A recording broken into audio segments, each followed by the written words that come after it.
ভিডিওটি ভালো লাগলে আমাদের চ্যানেলটিকে সাবস্ক্রাইব করে আমাদের পাশে থাকা বেল আইকনটি প্রেস করুন। আসসালামু আলাইকুম প্রিয় সম্মানিত দর্শক বিন্দু, আপনারা দেখতে পাচ্ছেন FS Anarul media YouTube channel.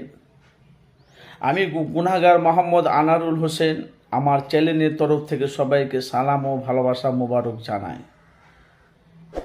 তো ভাই, আপনারা জানেন যে আমি গুনাহগার মোহাম্মদ আনারুল হোসেন মানুষের কাছে কিছু বাস্তব ভিডিওগুলো আমি মানুষের কাছে তুলে ধরি। আপনারা জানেন যে 2021 থেকে 24 পর্যন্ত লোকসভা নির্বাচন ভোট পর্যন্ত যিনি এখন সোশ্যাল মিডিয়া ব্যাপক হারে ভাইরাল হয়েছে ভিডিওটি, সেটা হলো কি যে আসমা, যে 2021 থেকে 24 পর্যন্ত আসমা আইএসএফে নেত্রী ছিলেন। নওশাদ সিদ্দিকী 17টা প্রার্থী দিয়েছিলেন। সারা পশ্চিমবাংলা হাহাকার লাগাচ্ছে, মানুষকে বুঝিয়েছে। লোকসভা নির্বাচন ভোট হওয়া যাওয়ার পর নওশাদ আইএসএফ থেকে তৃণমূলে যোগ দিলেন। কেন যোগ দিলেন, কী কারণে যোগ দিলেন?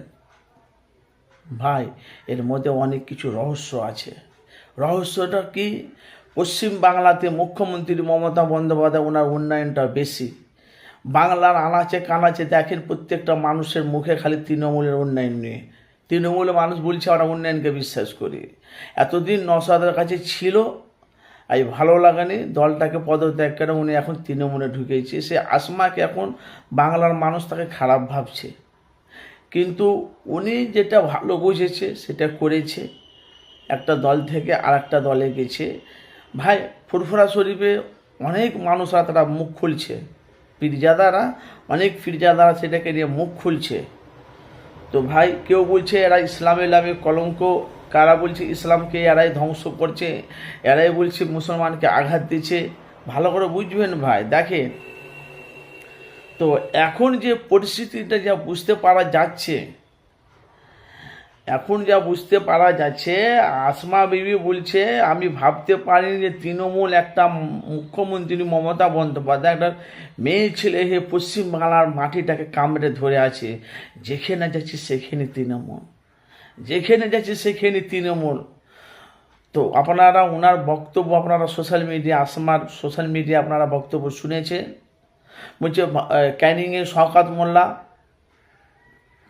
ক্যানিংয়ের মাটিকে আঁকড়ে ধরে বসে আছে। কত ঝড় তুফান আসছে দেখেন, তবুও আঁকড়ে আঁকড়ে পড়ে আছে, কিন্তু তবুও ওদেরকে ভোট দিচ্ছে। কিন্তু আইএসএফ এতটা ভোট দিল, কেউ ভোটে এলো না। আমরা মানুষের পাশে গিয়েছি, মানুষকে বুঝিয়েছি, কিন্তু হলে হবে কি, আমাদেরকে ভোট দেয়নি। তো অনেক রকম কথা আসমা বিবি বলছে।